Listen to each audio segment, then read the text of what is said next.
Okay, alright. Welcome back to my YouTube channel, Monday's Vlog. Ito, talagang matindi, mainit. Ito ang ating tatalakayin. Nabisto, natuklasan.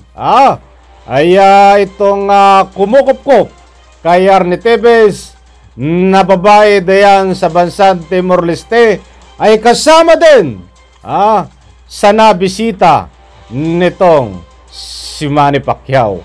Naku po, itong babae na ito ay napakalapit dito sa Prime Minister ng Timor-Leste. At yan nga sa video na ito ay matutuklasan nyo kasama ni Arnie Tevez at siyempre kasama rin ni Manny Pacquiao. Binisita at ang ating kapwa Pilipino. Laman ng video na yan ang ating tutuklasin. At kung bago pa lang po kayo sa aking maliit pa na YouTube channel, inaanyayahan ko po kayo, please subscribe. Sabay-sabay po nating i-like ang video na ito kung nagustuhan nyo po. Ako'y muling nagpapaalala, mga kaibigan, kung pwede lang ho, patapusin po nating panoorin ang kabuuan ng vlog na ito. At nang sa ganon, lubos po nating maunawan. Heto na! Samahan niyo po ako, mga kaibigan.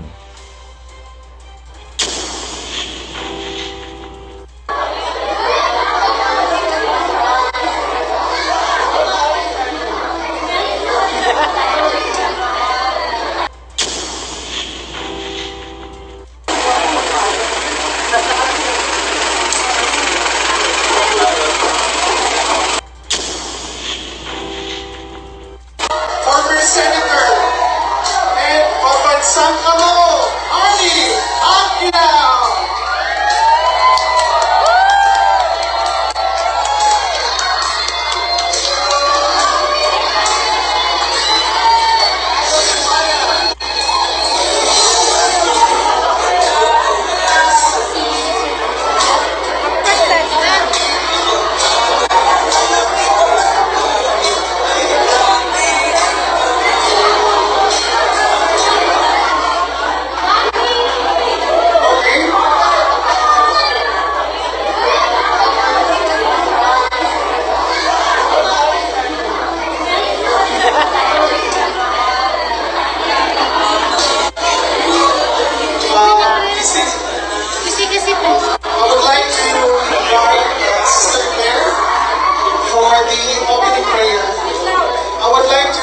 Everyone to a moment of silence, please. And I would like to request everyone to please settle down for a while.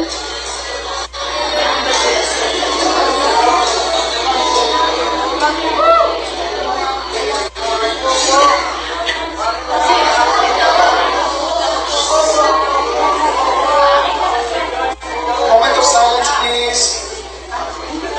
Okay.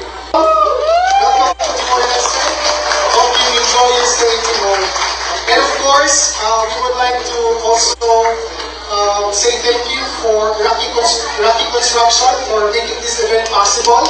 Thank you so much, Madam Sherry, Mr. Rocky, and also to the acting officers and the organizers. Magandang hapon po sa ating lahat.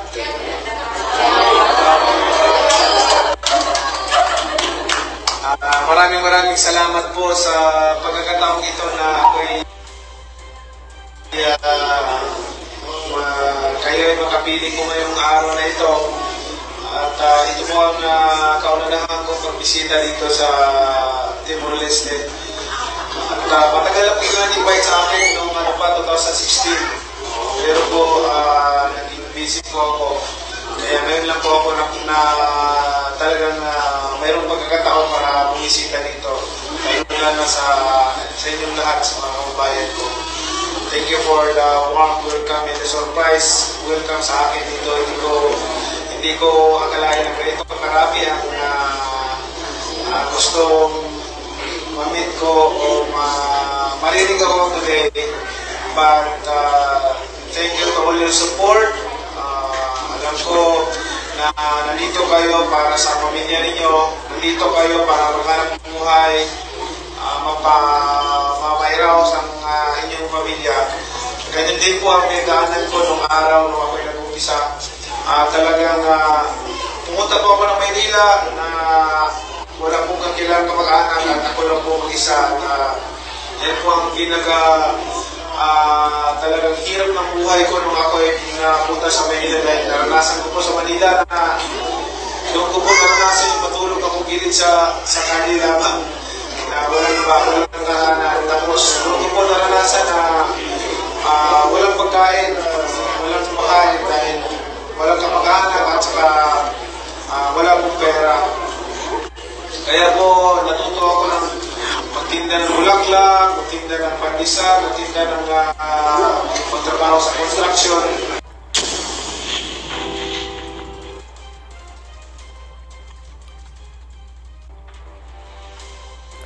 Okay, alright. Yun, nako po, nadali.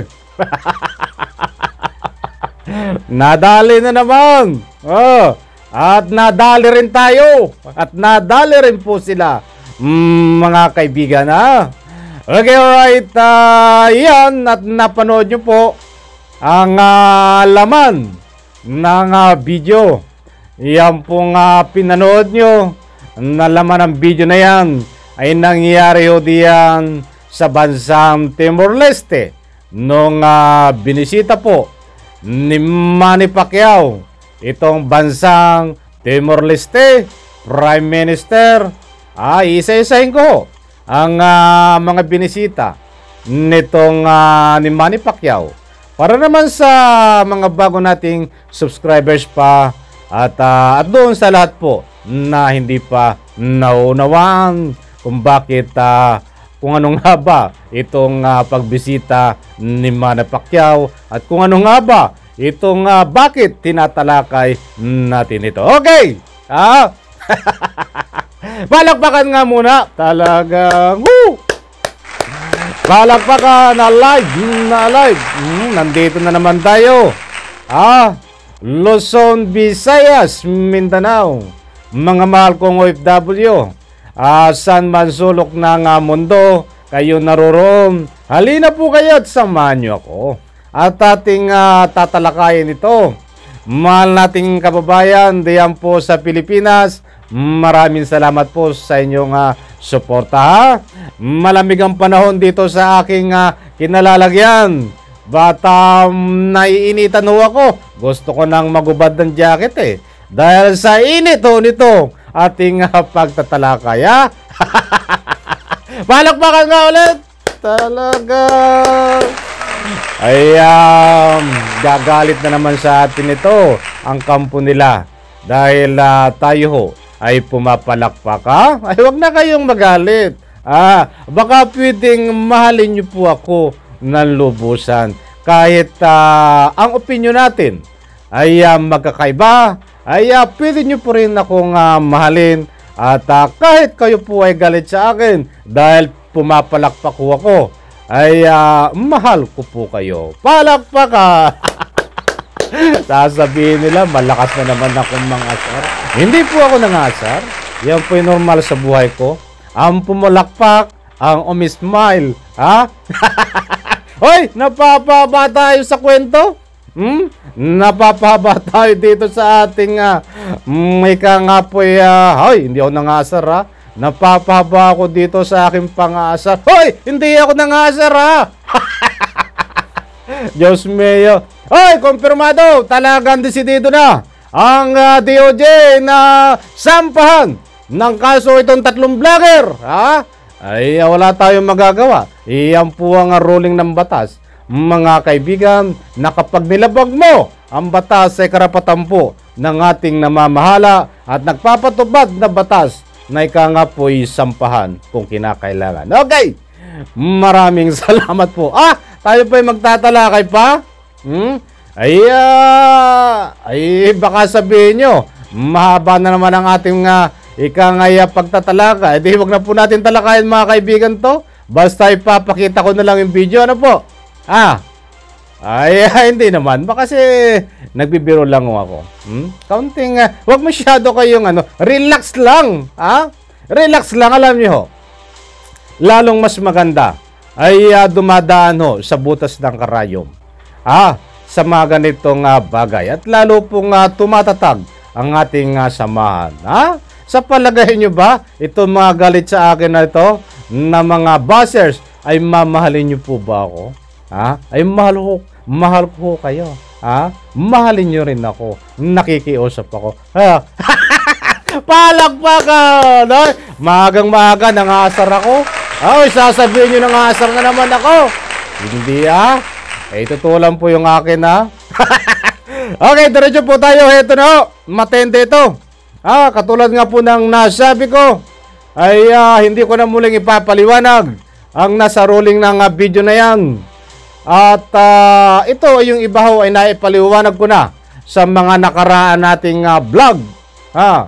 At gusto ko pong ipunto dito, ito ay aking follow up. At sa gano'n naman po, ay mayroon pong nagkakaroon po ng liwanag itong ating pagtatalakay. Sapagkat napakapangit naman po tayo magtalakay.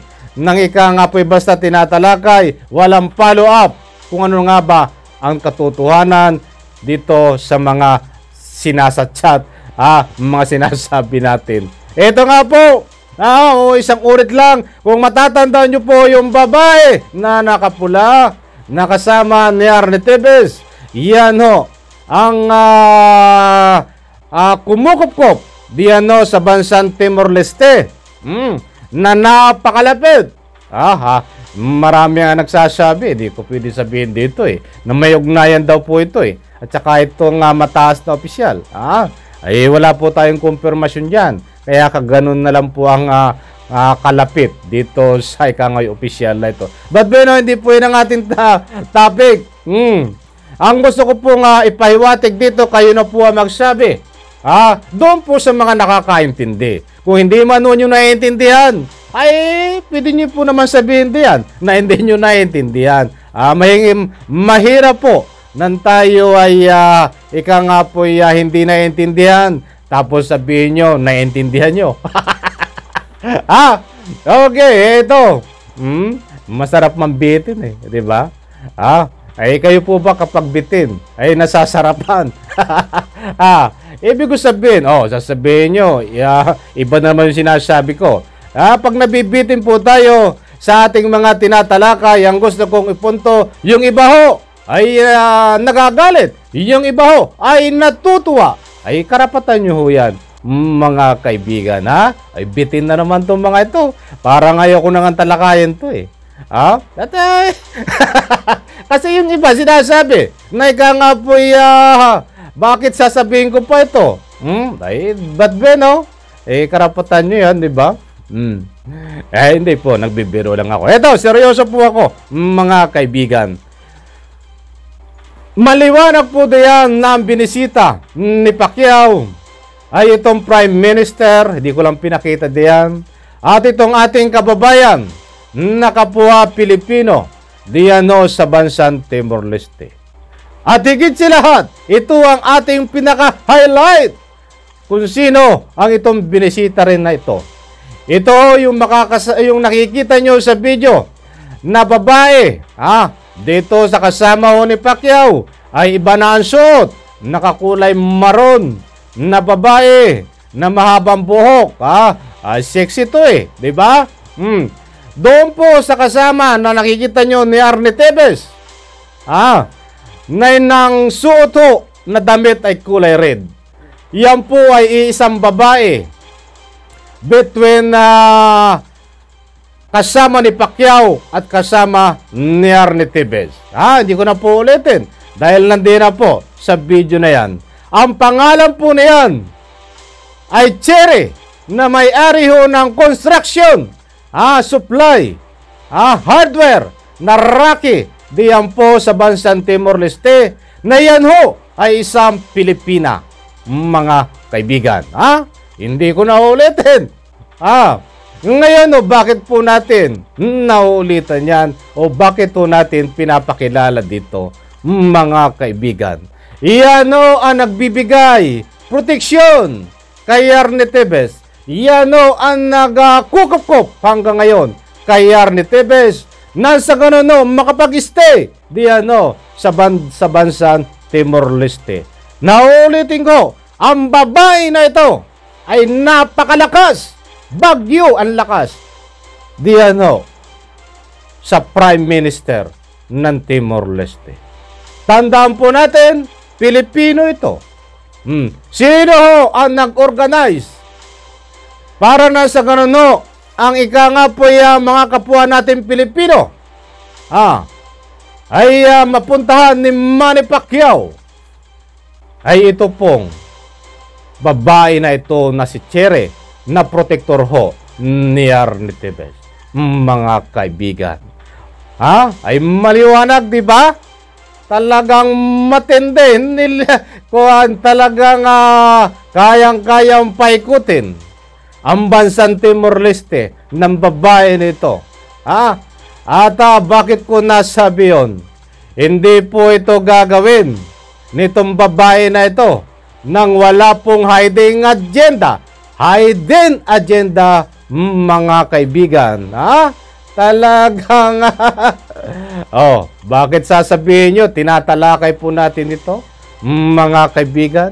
Marami po ang big question dito na makakalutas ho dito sa paghuli kay Arnitibes. Kung bibigyan po ito ng diin, kung bibigyan po ng pansin, kung ipatutupad do, mga kaibigan, ang ngipin ng pagiging terorista nitong si Arnitibes. Ay bakit ko nasabi, mga kaibigan, na bibigyan ng ngipin ang batas ng pagiging terorista? Ay pag walang ngipin, ay nandyan lang yan. Sasabihin nyo lang na talagang ika nga po'y basta terorista lang sa sinasabi. Ay hanggang doon lang ba ho tayo? Na ika nga po'y hanggang terorista lang ito. Na ika nga po'y dineclare. Siyempre, bigyan po natin ng ngipin ang batas na yan. Ay hindi po tayo nag-aalam-alaman dito, mga kaibigan. Tayo po ay fair na mag-topic dito. Ay bakit ko po nasabi? Hindi porke kasamahan ko itong mga vlogger na ito. Hindi ko po kinakampihan ang mga vlogger na ika nga po kakasuhan. Tama po, kasuhan nyo dahil nilabag nila. Ang ika nga po mag-interview sa isang wanted na si Bantag at pagsuporta kay Bantag dahil siya po ay wanted. Hindi lang po kay Bantag, pati kay Arnitibes. Bakit po natin masasabihan yan? Kung kaya nyo kasuhan ng vlogger, hinahamon ko kayo DOJ. Ganyan po tayo fair. Magtalaka, hindi lang tayo nakakampi sa DOJ. Hindi lang po tayo nakakampi kay Arnitibes. Bagos kapag may nasisilip po tayo, na ika nga po dapat silipin po natin ang magising sa katotohanan. Bakit kakasuhan lang ang vlogger? Ay naku, ika nga sumusuporta dito kay General Bantag. Ay bakit hindi natin mapansin, mga kaibigan? Ang tanong ko dito, ang ika nga po'y kumukupkop na Pilipina diyan po sa Timor-Leste, dito kay Arnitibes na maliwanag na itong si Arnitibes ay isang terorista. Ako po'y nagtatanong lang. Mga kaibigan, fair po tayo.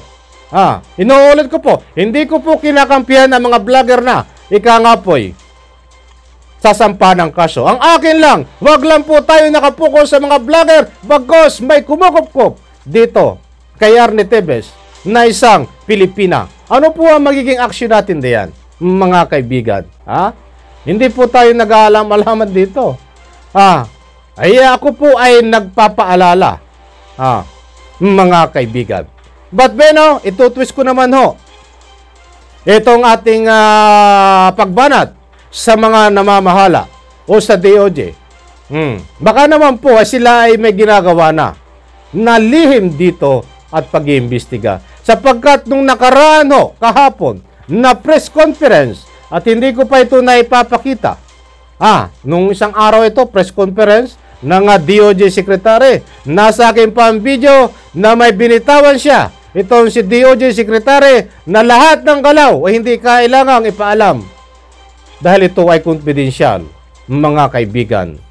O nandun na po tayo. Baka naman ho, yung mga galaw nila ay confidential. At naniniwala po ako, mga kaibigan, may galawan talaga po na ganyan, na dapat hindi ipaalam sa taong bayan, confidential ho, nang sa ganun ho, hindi maunahan ang kanilang mga galaw, lalong-lalo na tungkol dito sa pag-aristo.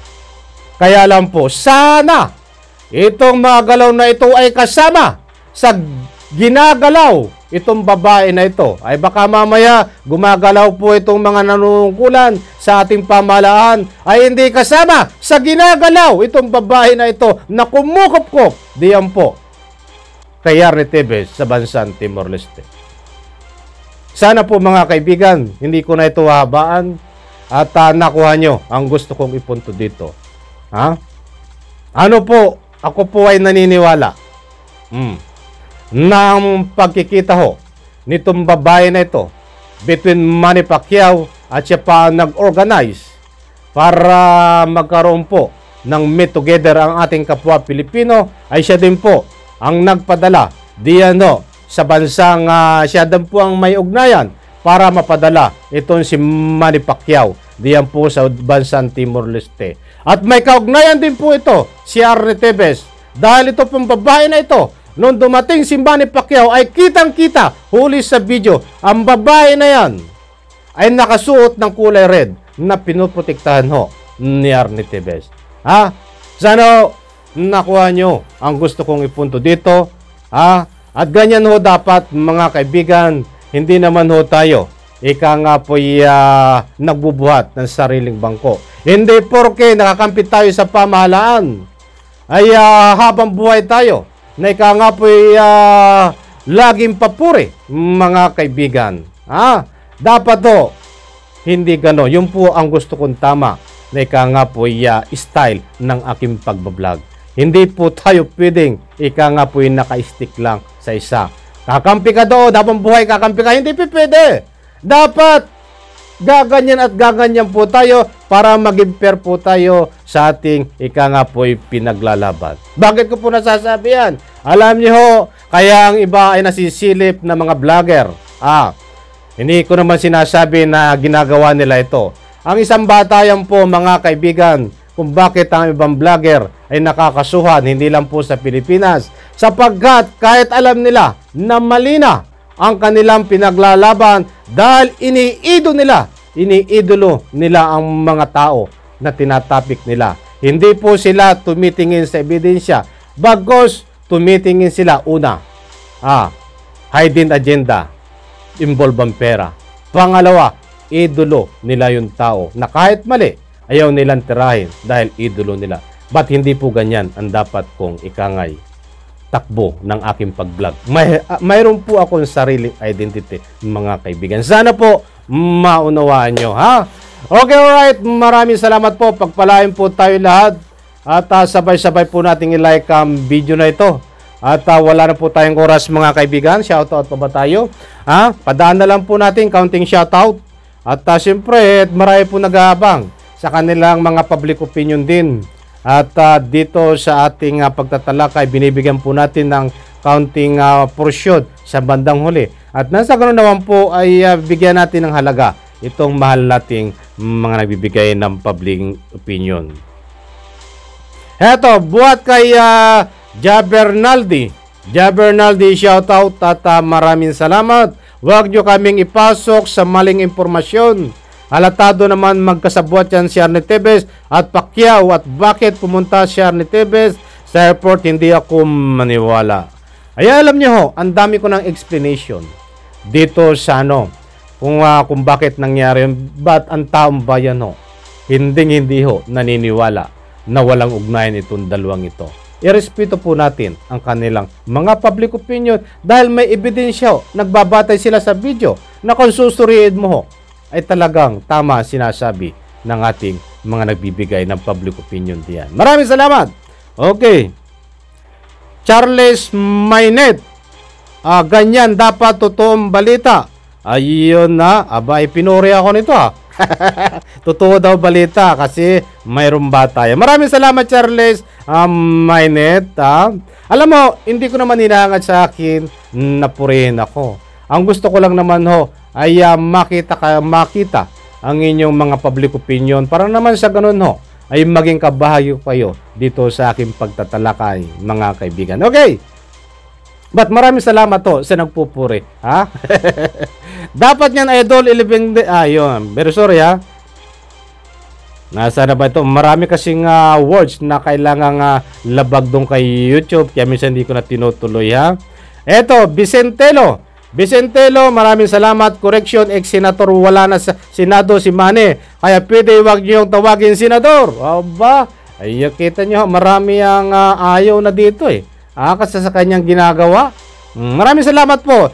Ikaw, Tupac, bakit sa ilong mo gagaling boses mo? Sabi ni Robert TV.